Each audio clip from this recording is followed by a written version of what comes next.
સાથે જ સીએમ ભૂપેન્દ્ર પટેલ સમીક્ષા બેઠક કરી રહ્યા છે। સીધા જ જઈશું ત્યાં। ત્યારે તેમણે મીટિંગ લીધી હતી અને ત્યારબાદ આજે ફરીથી એક વખત તેઓ મીટિંગ લઈ રહ્યા છે। ઉચ્ચ સ્તરીય બેઠક છે, હાઈ લેવલ બેઠક આપ જોઈ શકો છો કે જેની અંદર મુખ્ય સચિવ પણ હાજર છે, સાથે જ મહેસૂલ વિભાગના એસીએસ જયંતિ રવિ પણ હાજર છે।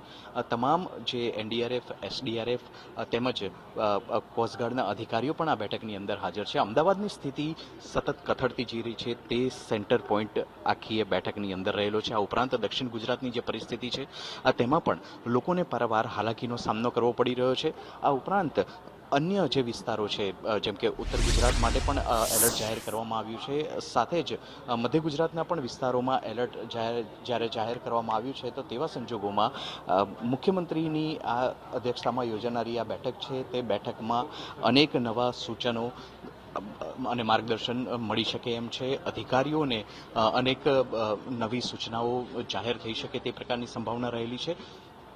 આ બેઠક બાદ સંભાવના છે કે નવા નિર્ણયો સરકાર તરફથી સામે આવી શકે છે। સહયોગી જેવીર રાઠોડ સાથે હું નિર્મલ દવે, સંદેશ ન્યૂઝ, ગાંધીનગર।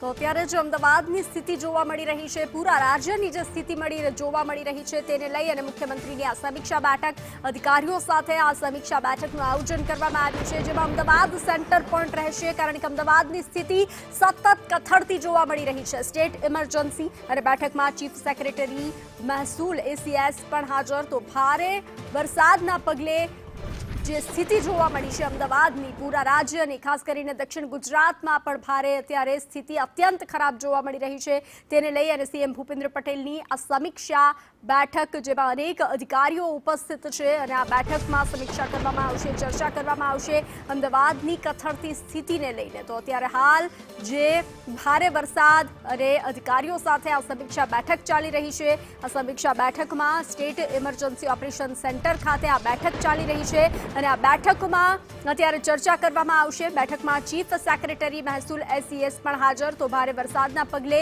મુખ્યમંત્રી ભૂપેન્દ્ર પટેલની આ મહત્વની બેઠક, જેના પર સૌ કોઈની નજર છે, અત્યારે ઉત્તર ગુજરાતમાં પણ એલર્ટ આપવામાં આવ્યું છે, ત્યારે દક્ષિણ ગુજરાતની સ્થિતિ પણ અત્યંત ભયાવહ જોવા મળી રહી છે, ત્યારે મધ્ય ગુજરાતની સ્થિતિ પણ એવી જ, અને ખાસ કરીને અમદાવાદની સ્થિતિ અત્યારે કથળતી જોવા મળી રહી છે। અમદાવાદમાં ચારે તરફ પાણીનું સામ્રાજ્ય, જળ સામ્રાજ્ય જોવા મળી રહ્યું છે। દરેક જગ્યાએ અત્યારે પાણી જ પાણી જોવા મળી રહ્યું છે, કારણ કે અનેક વિસ્તારો એવા છે કે જ્યાં પાણી નથી ઓસર્યા, રસ્તાઓ બંધ છે, ભૂવા પડી રહ્યા છે, લોકો પરેશાન થઈ રહ્યા છે, જ્યારે ગુજરાતના અનેક ગામડાઓ એવા જે છે તે સંપર્ક વિહોણા બન્યા છે, તેને લઈ અને અત્યારે હાલ રાજ્યની જે સ્થિતિ છે, અમદાવાદની જે સ્થિતિ છે, દક્ષિણ ગુજરાતમાં અત્યારે જે સ્થિતિ જોવા મળી રહી છે, ઉત્તર ગુજરાતમાં એલર્ટ આપવામાં આવ્યું છે, તેને લઈ અને આ મહત્વની સમીક્ષા બેઠક સીએમ ભૂપેન્દ્ર પટેલ દ્વારા આ બેઠક અને એમાં ઉચ્ચ સ્તરીય અધિકારીઓ હાજર।